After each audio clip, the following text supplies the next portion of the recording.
அவர்கள் இந்த நிலப்பரப்பினுடைய பூர்வ குடிகள். அதனால தான் சொல்லுது நாம் தமிழர் கட்சி என்ன சொல்லுதுன்னா, சிறுபான்மையினர்னு சொன்னீங்கன்னா செருப்பால் அடிப்பேன் அப்படின்னு அண்ணன் செந்தமிழன் சீமான் பொது மேடையில் பேசுறதுக்கு காரணம் என்னன்னா, யாரா சிறுபான்மை? இங்கே இருக்கக்கூடிய கிறித்துவனும் இஸ்லாமியனும் தமிழ் தேசிய இனத்தினுடைய பெரும்பான்மை மக்கள். அவர்கள் மத சிறுபான்மைன்னு வேணா சொல்லு, அவர்களை தேசிய இனம், அவர்கள் தமிழ் தேசிய இனத்தின் பிள்ளைகள். 18 ஆண்டுகளுக்கு பிறகு நீங்க அந்த மன்மோகன் சிங் பேசினதை கையில எடுத்துக்கிட்டு பொய்யா நீங்க மக்கள்கிட்ட வந்து தவறான பரப்புரையை நீங்க முன்வைக்கிறீங்கன்னா, 10 ஆண்டா நீ என்ன செஞ்சு கிழிச்ச? இந்த கேள்வியை நான் சிட்டிசன் ஆஃப் இந்தியாவை நான் கேட்கிறேன். 10 வருஷமா இந்த மக்களுக்கு நீ ஒண்ணுமே பண்ணலையா? 10 வருஷமா என்ன சிறைச்சிங்கன்னு நான் கேட்கிறேன். நீ செஞ்சதை மக்கள்கிட்ட சொல்லி வாக்கு கேட்பியா? பொய்யா வந்து வாக்கு கேட்பியா? என்ன செய்வாங்களாம், இந்து பெண்களுடைய தாலியை அறுத்து அதில் இருக்க தங்கத்தை எடுத்து இஸ்லாமியர்களுக்கு கொடுத்துருவான் அப்படின்னு சொல்றேன். சொன்னாரா மன்மோகன் சிங்? அப்படி சொன்னாரா?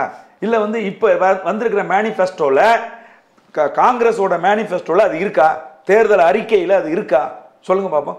ஒரு பொய்யை எப்படி உண்மையாக்குறது அப்படின்னு கேட்டா, திரும்ப திரும்ப நீ பேசினா என்று சொன்னால் மக்கள் அதை உண்மையாக நம்பிடுவாங்க. அதனால ஒரு பொய்யை திரும்ப திரும்ப பேசணும் அப்படிங்கிற தத்துவத்தை இந்த பூமிக்கு உதித்தவர் தான் கோயபெல்ஸ். புரியுதுங்களா?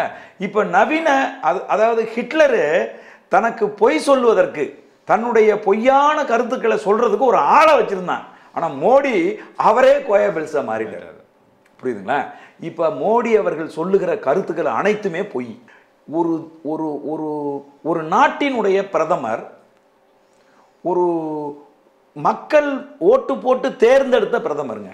அவரு யாரு அப்படின்னு பாத்தீங்கன்னா, அவரு ஓட்டு போட்டவனுக்கும் அவர் தான் பிரதமர், ஓட்டு போடாதவனுக்கும் அவர் தான் பிரதமர், உன்னை வெறுப்பவனுக்கும் நீ தான் பிரதமர், உன்னை ஏற்பவனுக்கும் நீ தான் பிரதமர், இந்த நாட்டில் இருக்கிற ஒவ்வொரு குடிமகனுக்கும் நீ பிரதமர். அப்படிங்கும்போது ஒரு குரூப் ஆஃப் பீப்புளை மதத்தை முன்வைத்து நீ வெறுக்க கூடாது, வெறுப்பு பேச்சை பேசக்கூடாது. அதுவும் கோயபெல்ஸ் மாதிரி பொய் சொல்லக்கூடாது. இது பாரதிய ஜனதா கட்சியினுடைய ஒரு தேசிய தலைவர் சொன்னிருந்தாவே அது அயோக்கியத்தனம். ஆமா, பாரதிய ஜனதா கட்சியினுடைய ஒரு மூன்றாம் தரமான ஒரு கட்சி தொண்டன் பேசுற பேச்சு இந்த பேச்சு. எனக்கு பயங்கர கோபம் வருது மோடியை நினைச்சா. வரலாறே தெரியாத ஒருத்தரை வந்து நம்ம வந்து இந்த நாட்டின் பிரதமரா நம்ம வச்சுக்கிட்டு இருக்கிறது எவ்வளவு பெரிய அவமானம். தூக்கி வீசணுமா இல்லையா? என்ன வரலாறு தெரியல அவருக்கு. அவர் சொல்றாரு இங்க இருக்கக்கூடிய இஸ்லாமியர்கள் வந்தேரிகள் அப்படிங்கிறாரு. இது ரொம்ப அயோக்கியத்தனமானது. இதை ஏற்றுக்கொள்ளவே முடியாது. இந்த நாடு அத மதச்சார்பின்மை நாட்டை மத உணர்வை ஊட்டி இந்த நாட்டை ரெண்டா பிரிச்சு இங்க வந்து மிகப்பெரிய கொடூரமான இனப்படுகொலை நடக்க போகுது. உலகம் முழுதும் இருக்கக்கூடிய மீடியா கடுமையா எதிர்க்குது மோடியினுடைய பேச்சை. இந்தியாவில் இருக்கக்கூடிய மீடியாக்கள் தான் அடி வருடிகள், RSS சங்க பரிவார இயக்கங்கள்ட்ட வாங்கி திங்கிறவனுங்க. இங்க இருக்கிறவங்க தான் எதுவும் எழுத மாட்டேங்கிறான். இங்க இருக்கிறவங்க தான் யாருமே வாயை திறக்காம கம்முன்னு இருக்காங்க. மெட்ராஸ் ஸ்கூல் ஆஃப் ஜேர்னலிசம் வழங்கும் diploma in applied journalism and digital media. ஆழமான கருத்தியல் வகுப்போடு தொழில்நுட்ப பயிற்சி, செய்திக்களத்தில் நேரடி அனுபவத்தோடு செய்தி சேனல்களில் பயிலும் வாய்ப்பு, முன்னணி ஊடக ஆளுமைகளின் தொடர்ச்சியான கலந்தாய்வு மற்றும் கற்பித்தல். மாணவர் சேர்க்கை நடைபெறுகிறது. இன்றைய தொடர்பு கொள்ளுங்கள். வணக்கம் தோழர். தோழர் வணக்கம். ரொம்ப முக்கியமான ஒரு இஷ்யூ பற்றி தான் பேசணும்னு நினச்சேன். அதாவது மோடியுடைய கடந்த ஒரு வாரமாக நேற்று முறையும் அவர் வந்து இந்த இஸ்லாமிய எதிர்ப்பு, இஸ்லாமிய வெறுப்பு பேச்சுகள் பற்றி பேசணும்னு ஆசைப்பட்டேன். அதற்கு முன்பு மே தின வாழ்த்துக்கள். உங்களுக்கு என்னுடைய மனமார்ந்த மே தினம் அப்படின்னாலே எல்லாம் ரஷ்யா அப்படின்னு தான் நினச்சிக்கிறாங்க. மே தினம் வந்து ரஷ்ய புரட்சிக்கு அப்புறம் வந்தது. அது கம்யூனிஸ்ட் கட்சியோடையும் ரஷ்யாவோடையும் தொடர்புடையதாக இருக்காங்க. உண்மையிலே மே தினம் பற்றிய ஒரு சின்ன வரலாற்று சுருக்கத்தோடு சொல்லுங்கள். மே தினம் அப்படிங்கிறது என்னென்னா, மனுஷன் வந்து அவனுடைய வாழ்க்கையில் 2 புரட்சிகள் நடந்தது. ஒன்று வந்து என்னென்னா, தன்னுடைய முன்னங்கால்களை உற்பத்தி கருவியாக பயன்படுத்த ஆரம்பித்தான், கைகளாக பயன்படுத்த ஆரம்பித்தான். இது ஒரு பெரிய புரட்சி. ஆமாம், இது ஒரு பெரிய புரட்சி. இன்னொரு பெரிய புரட்சி என்னென்னா, மனுஷன் வந்து மற்ற விலங்குகள் எல்லாம் இந்த குறவலையை வந்து உணவு சாப்பிட்றதுக்கு மட்டுமே பயன்படுத்தப்படும் போது மனுஷன் மட்டும் அதை என்ன பண்ணால் பேசுவதற்கு, மொழியை உருவாக்குவதற்கு அதை வந்து பயன்படுத்தினான். இது ரெண்டும் உருவான உடனேயே அவனுக்கு கொஞ்சம் மூளை அதிகமாக வேலை செய்ய ஆரம்பிச்சிது. அப்படி செய்ய ஆரம்பித்த போது அவனு இன்னைக்கு வரைக்கும் இந்த பூமியில் இருக்கிற எந்த விலங்குக்கும் தெரியாத ஒரு ரகசியம் அவனுக்கு தெரிஞ்சிச்சு. அது என்னென்னா, ஒரு விதையை போட்டால் நிறைய விதை வரும் அப்படிங்கிறது அவனுக்கு தெரிய ஆரம்பிச்சுது. இது தெரிய ஆரம்பித்த உடனே காடுகளில் உணவுக்காக தேடி அலைஞ்சிக்கிட்டு இருந்த மனுஷன் ஒரு இடத்துல உட்கார ஆரம்பித்தான். அப்படி உட்கார்றதுக்கு அவன் விதைகளை தூவி விளைவிக்கிறதுக்கு தண்ணி தேவைப்பட்டுச்சு. அதனால தான் ஆற்றங்கரை ஓரங்களில் இருக்க ஆரம்பித்தான். அப்படி நிலத்தில் விவசாயம் பண்ண ஆரம்பித்த பண்ண உடனே அது வரைக்கும் தாய் வழி சமூகமாக இருந்த இந்த சமூகம் தந்தை வழி சமூகமாக மாறுது. உற்பத்தி கருவிகள் எல்லாம் ஆணுக்கு சொந்தமாகுது, நிலம் ஆணுக்கு சொந்தமாகுது. அப்போ வந்து என்ன ஆகுதுன்னு கேட்டிங்கன்னா, கொஞ்சம் கொஞ்சமாக இந்த மக்கள் கூட்டத்துக்கு ஒரு தலைவர் தேவைப்படுறான். அந்த தலைவன் உருவாகிறான். அவன் கொஞ்சமாக பரிணமித்து அவன் வந்து அரசனாகிறான். மன்னராட்சி முறை வருது. மன்னராட்சி முறை வந்து ரொம்ப தப்பாக போகும்போது, வேரில் புழு பிடித்து போகும்போது மக்களாட்சி முறை வந்து உருவாகுது. இந்த மக்களாட்சி முறை வந்து என்ன செய்யுது அப்படின்னு கேட்டிங்கன்னா, இதை இந்த மக்களாட்சி முறைங்கிறது கிட்ட ஜனநாயக முறை வந்து என்ன ஆகுது. இதுக்கு இடைப்பட்ட இந்த காலத்தில் மனுஷன் உற்பத்தியை நிறைய செய்ய ஆரம்பித்த காலகட்டத்தில் மனுஷனையே அடிமையாக பயன்படுத்துறதுக்கு ஆரம்பிக்கிறான். அப்படி ஆரம்பித்த போது தான் பெரிய வெல்த்தாக இருக்கிறவன், ஆள்படை அம்பா இருக்கிறவன் என்ன செய்கிறான்னா, உற்பத்தி கருவியாக மனுஷனை பயன்படுத்த ஆரம்பிக்கிறான். அவன் என்ன செய்கிறான்னா, இரவு பகலாக உழைக்கிறது அடிமை முறை உருவாகுது.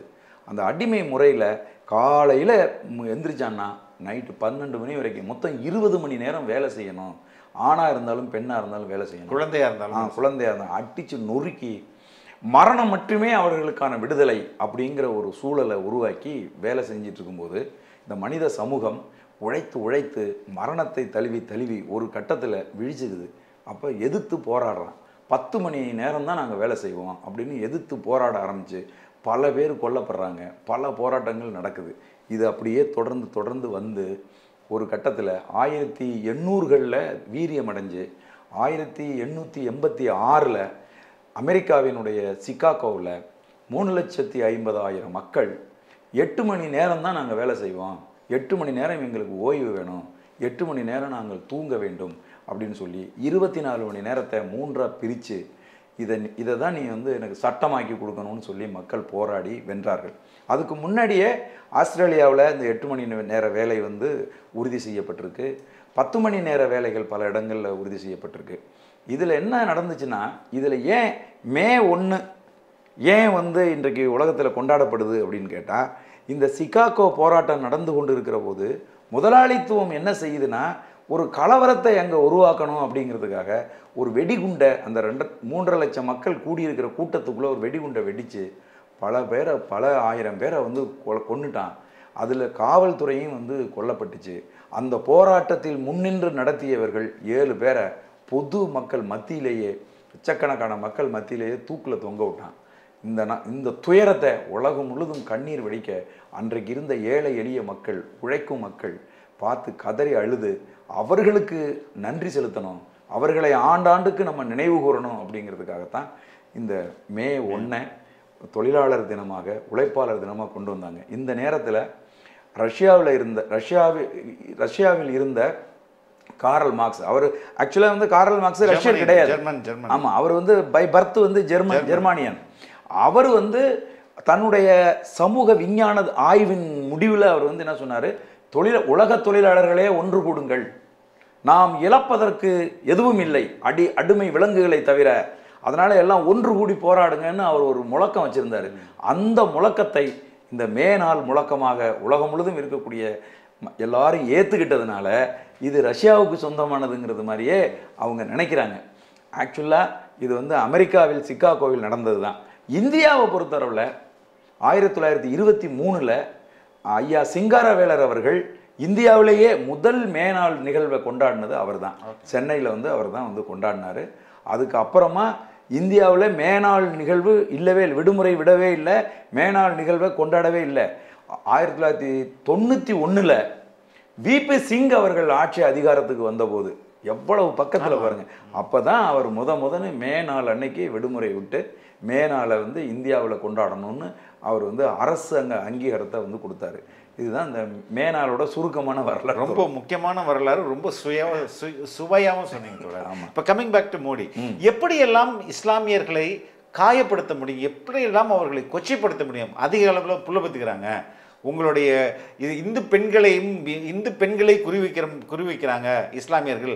அதில் பாதி பேர் இந்தியர்களாக கூட இருக்க மாட்டாங்க, வெளிநாடவர்களாக. இப்படியெல்லாம் தொடர்ச்சியாக அவமானப்படுத்துகிற மாதிரி பேசிட்டு இந்த எலெக்ஷன் நேரத்தில் பேசுகிறாரு. ஒரு கட்சிக்காரனுடைய ஒரு தலைவராகவும் இல்லை, ஒரு பிரதமராகவும் இல்லை, ஒரு 3ஆம் நிலை பாரதிய ஜனதா கட்சி பேச்சாளர் மாதிரி அவருடைய பேச்சு இருக்குது. காரணம் என்ன யோசிங்க. ஓட்டு வேட்டை தான். ஆமாம், ஓட்டை வெல்லுவதற்கு, மக்களிடம் பேசுவதற்கு அவர்களிடம் செய்தி இல்லை. கடந்த 10 ஆண்டா ஆட்சி செய்திருக்கக்கூடிய பாரதிய ஜனதா கட்சிக்கு மக்கள்கிட்ட சொல்றதுக்கு செய்தி இல்லை. இந்த மக்களுக்கு நாங்கள் இதையெல்லாம் செய்திருக்கிறோம் அப்படின்னு சொல்றதுக்கு ஒரு செய்தி கூட கிடையாது. புரியுதுங்களா? இந்த மக்களுக்கு நாங்கள் 15 லட்சம் ரூபா வந்து கருப்பு பணத்தை மீட்டு கொடுப்போம்னு சொன்னீங்க, அது பொய். சரியா? அதுக்கப்புறம் நீங்கள் வந்து இந்த மக்களுக்கு வருஷத்துக்கு 2 கோடி பேருக்கு வேலை கொடுப்போன்னீங்க, அது பொய். புரியுதுங்களா? இந்த ஹிட்லர் என்ன பண்ணுவார்னா, கோயபெல்ஸ் அப்படின்னு ஒரு ஆளை வச்சிருந்தார், ஜோசப் கோயபெல். கோயபெல். அவர் எதுக்கு வச்சிருந்தாருன்னா, அவர் வந்து ஒரு பரப்புரை அமைச்சர். அவர் புரியுதுங்களா? அவர் எப்பவுமே பொய்யாதான் தகவல்கள் எல்லாம் கொடுத்துக்கிட்டே இருப்பாரு. ஆனால் ஃபேக் நியூஸ் அந்த காலத்தில் ஃபேக் நியூஸை கொடுப்பாரு, ஆனால் திரும்ப திரும்ப அதை சொல்லிக்கிட்டே இருப்பாரு. அவர் சொன்ன தத்துவம் தான் என்னன்னா, ஒரு பொய்யை எப்படி உண்மையாக்குறது அப்படின்னு கேட்டா, திரும்ப திரும்ப நீ பேசினா என்று சொன்னால் மக்கள் அதை உண்மையாக நம்பிடுவாங்க. அதனால ஒரு பொய்யை திரும்ப திரும்ப பேசணும் அப்படிங்கிற தத்துவத்தை இந்த பூமிக்கு உதித்தவர் தான் கோயபெல்ஸ். புரியுதுங்களா? இப்ப நவீன அதாவது ஹிட்லரு தனக்கு பொய் சொல்வதற்கு, தன்னுடைய பொய்யான கருத்துக்களை சொல்றதுக்கு ஒரு ஆளை வச்சிருந்தான். ஆனா மோடி அவரே கோயபெல்ஸா மாறிட்டார். புரியுதுங்களா? இப்ப மோடி அவர்கள் சொல்லுகிற கருத்துக்கள் அனைத்துமே பொய். அவர் என்ன சொல்றாரு, ஒன்று இந்தியாவில் இருக்கிற இந்துக்களினுடைய சொத்துக்களை எல்லாம் புடுங்கி இஸ்லாமியர்களுக்கு கொடுத்துடணும் அப்படின்னு சொல்லி காங்கிரஸோட தேர்தல் அறிக்கையில் இருக்குன்னு சொல்றாரு.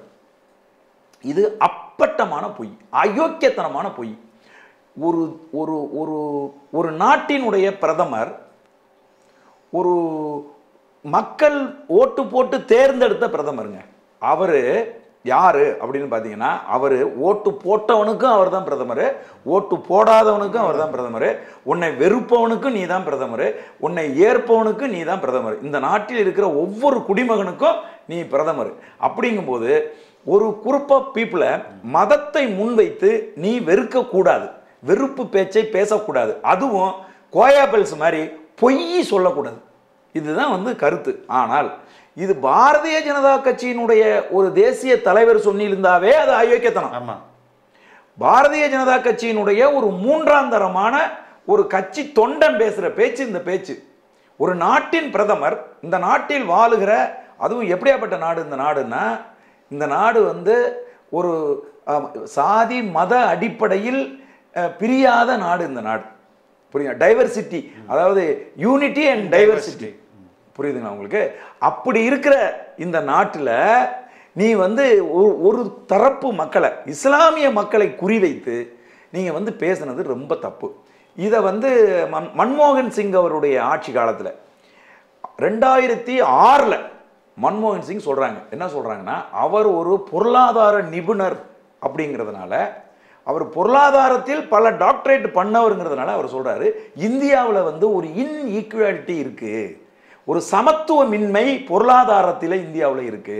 அது என்னன்னா, 1% ஆஃப் பீப்புள் இந்தியாவோட கிட்டத்தட்ட இப்போ சொல்றாங்க ஒரு கணக்கு என்ன சொல்றான்னா, 2022-23 என்ன சொல்றான், 1% ஆஃப் பீப்புள்கிட்ட இந்தியாவோட வெல்த்தில் கிட்டத்தட்ட 26.1% 40.1% 1% பீப்புள்கிட்ட இருக்குங்கிறான்.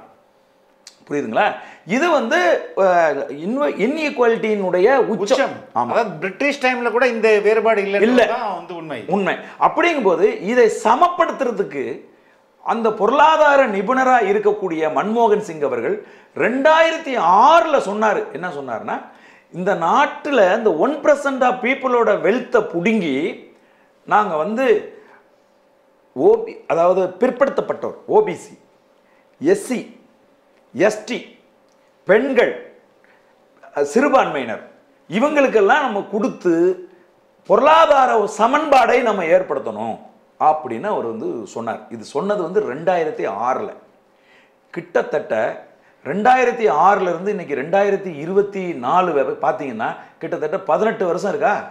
18 ஆண்டுகளுக்கு பிறகு நீங்க அந்த மன்மோகன் சிங் பேசினதை கையில எடுத்துக்கிட்டு பொய்யா நீங்க மக்கள்கிட்ட வந்து தவறான பரப்புரையை நீங்க முன் வைக்கிறீங்கன்னா 10 ஆண்டா நீ என்ன செஞ்சு கிழிச்ச?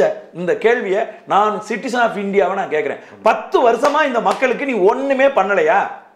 10 வருஷமா என்ன சிறைச்சிங்கன்னு நான் கேட்கிறேன். நீ செஞ்சத மக்கள்கிட்ட சொல்லி வாக்கு கேட்பியா? பொய்யா வந்து வாக்கு கேட்பியா? என்ன செய்வாங்களாம், இந்து பெண்களுடைய தாலியை அறுத்து அதுல இருக்க தங்கத்தை எடுத்து இஸ்லாமியர்களுக்கு கொடுத்துருவான் அப்படின்னு சொல்றேன். சொன்னாரா மன்மோகன் சிங்? அப்படி சொன்னாரா? இல்ல வந்து இப்ப வந்திருக்கிற மேனிஃபெஸ்டோல, காங்கிரஸோட மேனிஃபெஸ்டோல அது இருக்கா? தேர்தல் அறிக்கையில் அது இருக்கா? சொல்லுங்க பாப்போம். இல்லாத ஒன்ன இந்து முஸ்லிம் வெறுப்பை உருவாக்கணும் அப்படிங்கிறதுக்காக நீங்க இப்படி ஒரு தவறான கருத்தை முன் வச்சு தேர்தல் பரப்புரை செய்றீங்க அப்படின்னு சொன்னா யாருங்க நீங்க? 10 வருஷம் ஆட்சி அதிகாரத்தில் இருந்த உங்களுக்கு, இந்த மக்களுக்கு நான் இவ்வளவு நன்மைகளை இதுவரை செய்திருக்கிறேன், இனியும் எனக்கு வாக்களித்து 3வது முறை தேர்ந்தெடுத்தால் இதையெல்லாம் நான் செய்வேன் அப்படின்னு ஏன் உங்களால சொல்ல முடியல? சொல்லுங்க பாப்பா. போன தேர்தலில் நீங்க ராமர் கோவில் நீங்க ராமர் கோவிலை கட்டியாச்சு.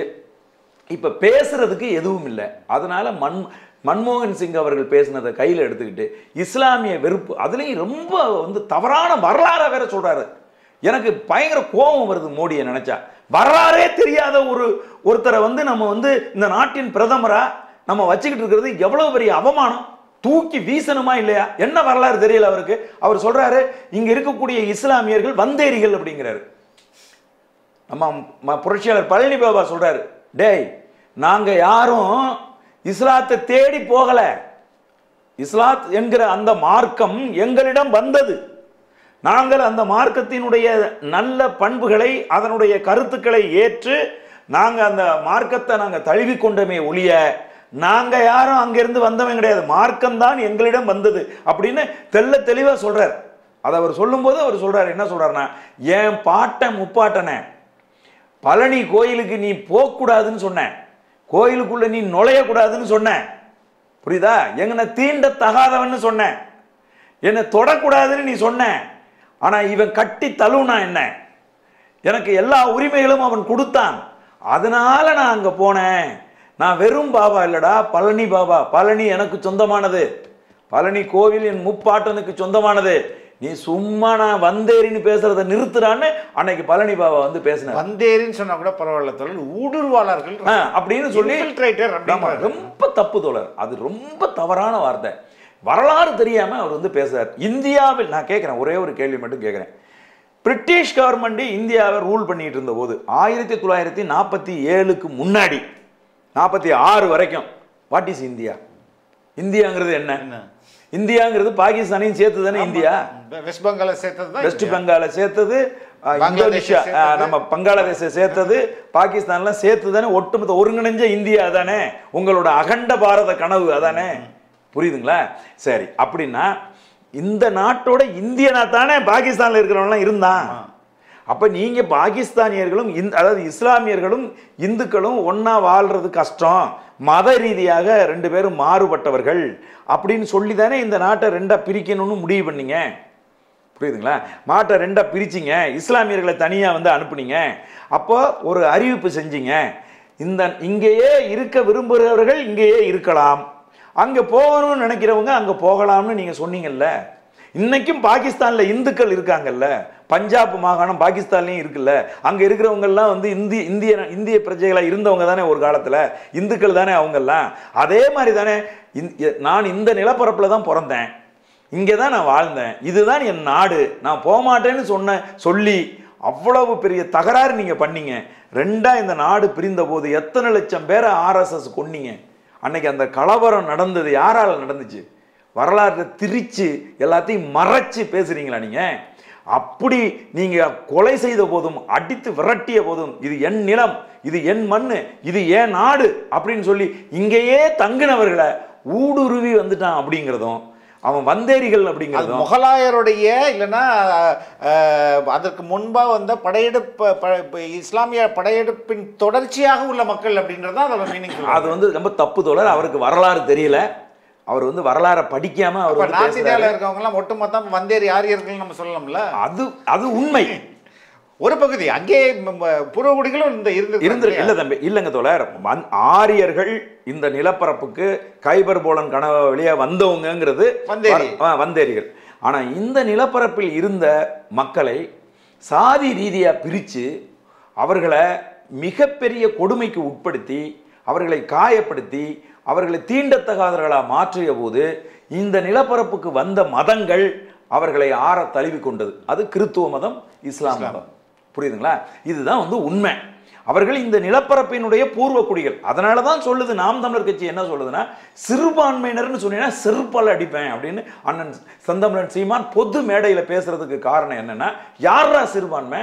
இங்கே இருக்கக்கூடிய கிறித்துவனும் இஸ்லாமியனும் தமிழ் தேசிய இனத்தினுடைய பெரும்பான்மை மக்கள். அவர்கள் மத சிறுபான்மைன்னு வேணா சொல்லு. அவர்களை தேசிய இனம், அவர்கள் தமிழ் தேசிய இனத்தின் பிள்ளைகள்.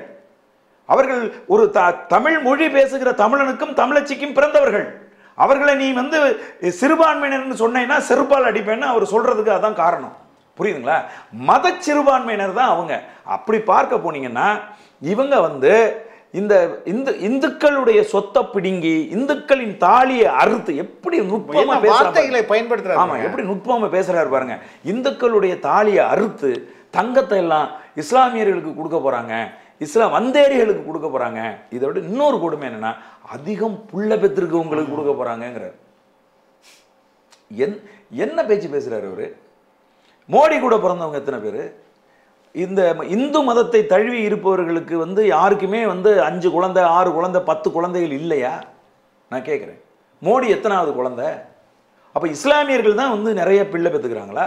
உங்களுக்கு ஒன்று தெரியுமா? ரேட் ஆஃப் பர்த் இருக்குல்ல, அது இஸ்லாமியர்களுக்கு வருஷத்துக்கு வருஷம் குறைஞ்சிக்கிட்டே வருது. ஒவ்வொரு வருஷமும் 2% குறைஞ்சிக்கிட்டே வருதுங்க. இன்னைக்கு அவங்க குழந்தை ரொம்ப பேர் பெற்றுக்கிறது இல்லை, யாருமே பெற்றுக்கிறது இல்லை. ஒன்று. ரெண்டாவது, குடும்ப கட்டுப்பாடை இவங்க என்ன பண்ணாங்கன்னு தெரில. இப்போ குடும்ப கட்டுப்பாட்டுக்குன்னு ஒன்று எதுவும் செய்யறது இல்லை. ஆனால் பை நேச்சர் 2 குழந்தைக்கு மேலே யாருக்குமே பிறக்க மாட்டேங்குது இந்தியாவில். அப்படி ஒரு சுச்சுவேஷனை உருவாக்கிட்டாங்க. இந்த நிலைமையில ஒரு இழிவான பரப்புரையை இவர் வந்து முன் வைக்கிறார். அதுக்கு அப்புறமா வந்து பார்த்தீங்கன்னா ஒருத்தன் வந்து சாம் பிரிட்டோ அப்படின்னு ஒரு ஆள். அவர் வந்து காங்கிரஸ் கட்சியோட வெளிநாடு வாழ் இந்தியர்கள் இருக்காங்களே, அந்த துறைக்கு ஒரு பொறுப்பாளராக அவர் இருக்கார் காங்கிரஸ் கட்சிக்கு. அவர் என்ன சொல்றாரு, அமெரிக்காவில் ஒரு பெரிய $10 மில்லியன் சொத்து இருக்கிற $10 பில்லியன் சொத்து இருக்கிற ஒருத்தன் செத்து போயிட்டான்னா அதில் 55% அரசாங்கம் எடுத்துக்கும் அவன் சொத்துல. மீதி 45% தான் அவன் அவனுடைய ரிலேட்டிவ்ஸுக்கு, மகனுக்கு, மகளுக்கு இவங்களுக்கு கொடுப்பாங்க அப்படின்னு ஒரு ஸ்டேட்மெண்ட் பேசுறாருங்க. It's a statement. யாரோட ஸ்டேட்மெண்ட்டு? சாம் பிரிட்டோட ஸ்டேட்மெண்ட்டு. அவன் ஒரு வெளிநாடு வாழ் இந்தியர்களோட காங்கிரஸ் கட்சியினுடைய பொறுப்பாளர். அவன் பேசுகிறான். இவர் வந்து அதை எடுத்துக்கிட்டு சொல்கிறாரு.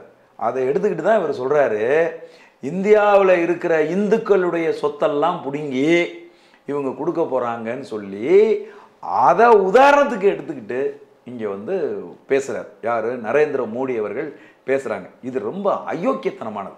இதை ஏற்றுக்கொள்ளவே முடியாது. இந்த நாடு அதை மதச்சார்பின்மை நாட்டை மத உணர்வை ஊட்டி இந்த நாட்டை 2 பிரித்து இங்கே வந்து மிகப்பெரிய கொடூரமான இனப்படுகொலை நடக்க போகுது. பார்த்தீங்கன்னா ஆஸ்திரேலியா, பிரான்ஸ், நியூசிலாந்து, இங்கிலாந்து இந்த நாடுகள்லாம் இணைஞ்சு 18 எம்பிங்க கையெழுத்து போட்டு ஐநா மன்றத்துக்கு அறிக்கை அனுப்பிச்சிருக்காங்க. என்ன தெரியுமா? இந்தியாவில் ஒரு மிகப்பெரிய ஜெனசைடு நடக்க போகுது, இனப்படுகொலை நடக்க போகுது. அதை உடனடியாக ஐநா தலையிட்டு தடுத்து நிறுத்தணும். மோடியினுடைய வன்மமான பேச்சு வெகு விரைவில் ஒரு மிகப்பெரிய இனப்படுகொலையை உருவாக்க போகுது. இது உலகத்துக்கு நல்லதில்லை அப்படின்னு ஒரு அறிக்கையை அனுப்பிச்சிருக்காங்க. உலகம் முழுதும் இருக்கக்கூடிய மீடியா கடுமையாக எதிர்க்குது மோடியினுடைய பேச்சை. இந்தியாவில் இருக்கக்கூடிய மீடியாக்கள் தான் அடி வருடிகள். RSS சங்க பரிவார இயக்கங்கள்ட்ட வாங்கி திங்கிறவனுங்க. இங்க இருக்கிறவங்க தான் எதுவும் எழுத மாட்டேங்கிறான். இங்க இருக்கிறவங்க தான் யாருமே வாயை திறக்காம கம்முன்னு இருக்காங்க. ஆனால் உலகம் முழுதும் இருக்கக்கூடிய மீடியா நீங்கள் தொடர்ந்து நீங்கள் எந்த மீடியாவை எடுத்து வேணாலும் பாருங்க, எல்லாமே மோடியை மிக கடுமையாக வந்து கண்டிக்கிறான். இது வந்து வன்மமான பேச்சு, இந்த மாதிரி பேசவே கூடாது, ஒரு பிரதமர் பேசக்கூடாது அப்படின்னு இழிவு செஞ்சு அத்தனை பத்திரிகையும் வந்து கண்டனம் தெரிவிக்கிறாங்க. கண்டனம் தெரிவித்து லாஜிக் பாருங்க தோழர், கிட்டத்தட்ட 100 கோடி 100 கோடியை தாண்டிய மக்கள் தொகை இருக்கிற இந்த நாட்டில் 20 கோடி உள்ள முஸ்லீம்கள் எப்படி வந்து 80 கோடி உள்ள இந்துக்களை அடித்து அவங்க சொத்தெல்லாம் பிடிங்கிற முடியும்? அவங்களால் இவங்களுக்கு எப்படி ஆபத்து வர முடியும்? தோழர், அவங்களோட நோக்கம் என்ன? இஸ்லாமியர்களோட வாக்கு எங்களுக்கு வேண்டாம், இந்துக்களுடைய வாக்கை பறிக்கணும். 10 ஆண்டு கால ஆட்சியில் இன்னைக்கு வந்து விலைவாசி உயர்ந்து போச்சு. ஆமாம், எல்லாம் பெட்ரோல் விலை உயர்ந்து போச்சு, கேஸ் விலை உயர்ந்து போச்சு. இவங்க வந்து கிட்டத்தட்ட இங்கே பாருங்க 14 லட்சம் கோடி ரூபாயை கார்ப்பரேட் நிறுவனங்களுக்காக தள்ளுபடி பண்ணியிருக்காங்க. யாரோட பணம்? எதுக்கு தள்ளுபடி பண்ண? எதுக்கு தள்ளுபடி பண்ண? எங்கள் ஊரில் ஒருத்தன் 2 லட்சம் ரூபாய்க்கு டிராக்டர் வாங்கிட்டு 2 லட்சம் ரூபா லோனை வந்து 2 டியூவோ 3 டியூவோ கட்டலைன்னு சொல்லி அவன் வீடு பூந்து அவனை அடித்து அவன் டிராக்டரை போய் தூக்குறீங்க நீங்கள். இந்திய நாடாளுமன்றம் வரைக்கும் அது பிரச்சனையாக பேசப்பட்டுச்சு. ஆனால் 14 லட்சம் கோடி ரூபாயை கார்ப்பரேட் நிறுவனங்களுக்கு யாரை கேட்டு தள்ளுபடி பண்ணீங்க நீங்கள்? நான் கேட்குறேன், நீங்கள் யோசிச்சு பாருங்க. அதனால இந்த நாடு வந்து ஒரு மதசார்பின்மை உள்ள நாடு. இப்போ இன்னொரு பிரச்சனை என்னன்னு கேட்டிங்கன்னா, கர்நாடகாவில் ஒரு கேஸ் நடக்குது. என்ன கேஸ்ன்னு கேட்டிங்கன்னா, இஸ்லாமியர்களுக்கு இடஒதுக்கீடு கொடுக்கக்கூடாதுன்னு ஒரு கேஸ் ஒன்று நடக்குது. அங்கே போய் கர்நாடகாவில் பேசும்போது அவர் சொல்கிறாரு, வேலை வாய்ப்புகளை எல்லாத்தையும் புடுங்கி, கல்வியில இந்துக்களுக்கு இருக்கிற உரிமையெல்லாம் புடுங்கி இஸ்லாமியர்களுக்கு கொடுக்க போகிறாங்க, இடஒதுக்கீடு கொடுக்குறாங்க இஸ்லாமியர்களுக்கு அப்படின்னு வந்து பேசுகிறாருங்க. ஒரு மடையம் பேசுவானா இப்படி? இந்த ஒரு நாட்டின் பிரதமருக்கு கொஞ்சமாவது புத்தி கூர்மை அறிவு இருக்கணுமா இல்லையா? இஸ்லாமியர்கள் அவங்க பிசி கேட்டகரியில் வர்றாங்க, புரியுதுங்களா? தமிழ்நாட்டில் இன்னைக்கும் இருக்குதுங்க இஸ்லாமியர்களுக்கான இடஒதுக்கீடுங்கிறது, பிசிக்கான இடஒதுக்கீடுங்கிறது இன்னைக்கும் வந்து இருக்கு. தமிழ்நாட்டை போல பல மாநிலங்களில் இஸ்லாமியர்களுக்கு பிசி கேட்டகரியில் இடஒதுக்கீடு அவங்களுக்கு இருக்குங்க, புரியுதுங்களா உங்களுக்கு?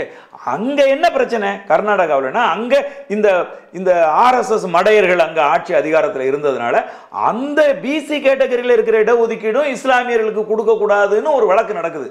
அதை இவர் எப்படி வந்து மாற்றி அமைச்சு பேசுறாரு அப்படின்னா, காங்கிரஸ் கட்சி ஆட்சிக்கு வந்துச்சுன்னா, ஏன்னா காங்கிரஸ் கட்சி அங்க இஸ்லாமியர்களுக்கு இடஒதுக்கீடு கொடுக்கணும்னு கோர்ட்ல வாதிட்டு இருக்கு. அதனால காங்கிரஸ் கட்சி ஆட்சி அதிகாரத்துக்கு வந்துச்சுன்னா கல்வியில் இருக்கிற உரிமை, இந்துக்களுக்கு இருக்கிற உரிமையை பிடுங்கிடுவாங்க, உங்களுக்கு வேலை வாய்ப்பில் இருக்கிற உரிமையை பிடுங்கிடுவாங்க, பிடுங்கி எல்லாத்தையும் இஸ்லாமியர்களுக்கு தான் கொடுப்பான் அப்படின்னு சொல்கிறான். இப்போ நம்ம என்ன கேட்குறோம், நரசிம்மராவ் ஆட்சி அதிகாரத்தில் இருக்கிற காலகட்டத்தில் 10% இடஒதுக்கீடை பற்றி எல்லாரும் பேசினாங்க. ஒரு பெரிய நெருக்கடியை நரசிம்மராவ் கொடுத்தாங்க. அப்போ அவர் என்ன செய்கிறாருன்னா, அந்த இடபிள்யூஎஸ் இருக்குல்ல, எக்கனாமிக்கலி வீக்கர் செக்ஷன், அந்த இடபிள்யூஎஸில் 10% இடஒதுக்கீடு எக்கனாமிக்கலி வீக்கர் செக்ஷனுக்கு கொடுக்கணும்னு சொல்லி ஒரு மசோதாவை நிறைவேற்றினார். நிறைவேற்றினா அந்த வழக்கு சுப்ரீம் கோர்ட்டுக்கு போச்சு. சுப்ரீம் கோர்ட்டு காரி மூஞ்சில் திப்பிட்டான். என்ன சொல்றான்னா, அது it is against Indian constitution, இந்திய அரசு அமைப்பு சட்டத்துக்கு விரோதமானது, எதிரானது, அதனால இதை வந்து நம்ம நடைமுறைப்படுத்த முடியாதுன்னு தள்ளுபடி செஞ்சுட்டான். அது அப்படியே தானே போச்சு. அதை நீங்க என்ன செஞ்சீங்க? இப்போ 10% இடஒதுக்கீடு நீங்க கொடுக்குறீங்க, அதுக்கு நீங்க வச்சிருக்கிற மார்ஜின் 8 லட்சம் ரூபாய் ஆண்டு வருமானம் இருக்கிறவன் என்ன யாரு? ஏழை, அரிய வகை ஏழைகள். ஆமா, அரிய வகை ஏழைகள் அவர்கள் அப்படின்னு நீங்க வந்து சொல்லி, நீங்க இந்த இந்த இந்த நிலப்பரப்பில் இருக்கிற இந்துக்களுடைய வேலை வாய்ப்பை புடுங்கி, யாரோட வாய்ப்பை புடுங்கி நீ 10% அவனுக்கு கொடுக்குற? எப்சிக்கு ஒண்ணுமே இல்லாம இருக்கு. இப்ப யாரோட வேலை வாய்ப்பு, யாரோட 10% புடுங்கி நீ கொடுக்குற? இங்க இருக்கக்கூடிய இந்துக்களுடைய வாய்ப்பை 10% புடுங்கி யாருக்கு கொடுக்குற? அந்த அரிய வகை ஏழைகளுக்கு, பிராமின்களுக்கு நீ கொடுக்குற. 5% மக்கள் தொகை உள்ள ஒரு குரூப்புக்கு 10% ரிசர்வேஷன், 10% ரிசர்வேஷனை கொடுக்குற. யாரோட அதை புடுங்கி இருக்கிற? இந்துக்களோட புடுங்கி வேலை வாய்ப்புல, கல்வியில எல்லாத்தையும் புடுங்கி அவனுக்கு நீ கொடுக்குற. அப்போ இந்துக்களுடைய வேலை வாய்ப்பை புடுங்கி 10% புடுங்கி பார்ப்பானுக்கு கொடுத்த நீ இஸ்லாமியர்களை பத்தி பேசலாமா? சொல்லுங்க. அதுவும் எப்படியாப்பட்டது? இந்திய அரசியலமைப்பு சட்டத்துக்கு எதிரானது, எக்கனாமிக்கலி வீக்கர் செக்ஷன். இடஒதுக்கீடு அப்படிங்கிறத அம்பேத்கர் ஏற்கவே இல்லை. ஏன்னா ஒருத்தன் எக்கனாமிக்கா எப்போ வேணாலும் பெரிய ஆளாக வரலாம், எப்போ வேணாலும் சின்ன ஆளாக போகலாம். அப்போ எக்கனாமிக்கல் இடஒதுக்கீடு அப்படிங்கிறது அயோக்கியத்தனமானது, அதை ஏற்க முடியாதுன்னு அம்பேத்கர் நிறுவினார். அதனால தான் எக்கனாமிக்கலி யாருமே வந்து எந்த செக்ஷனில் இருந்தாலும் அவங்களுக்கு இடஒதுக்கீடு கிடையாதுன்னாரு. சரி, ஒரு தாழ்த்தப்பட்டவன் அவன் வந்து அவனுக்கு இடஒதுக்கீட்டில் வேலைக்கு போய் அவன் வந்து பெரிய அளவில் எக்கனாமிக்காக வந்துட்டான் அப்படின்னு சொன்னால் அவனுக்கு இடஒதுக்கீடு அவனுக்கு போகக்கூடாதுங்கிறதுக்காகத்தான் கிரிமி லேயர் அப்படின்னு ஒரு சிஸ்டத்தை வந்து கொண்டு வர்றாங்க. புரியுதுங்களா?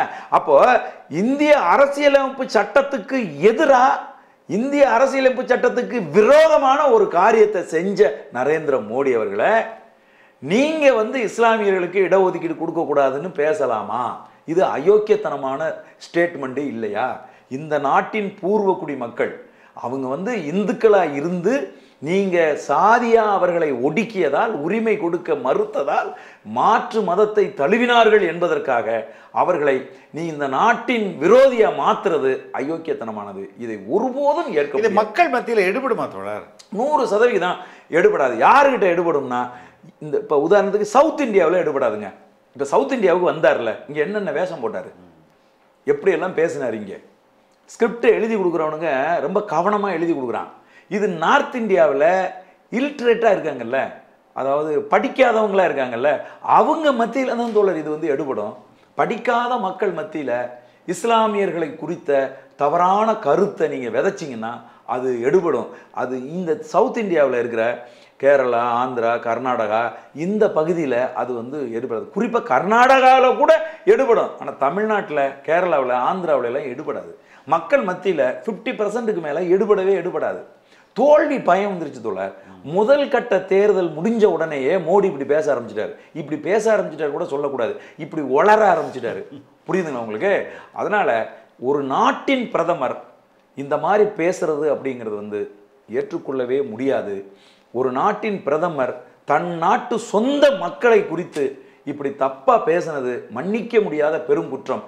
இதற்கான தண்டனையை நிச்சயமா இந்த தேர்தலில் இந்த மக்கள் கொடுப்பாங்கன்னு நான் நம்புறேன் தோழர். ரொம்ப ரொம்ப நன்றி தோழர். மிக்க மகிழ்ச்சி தோழர். நன்றி, வணக்கம்.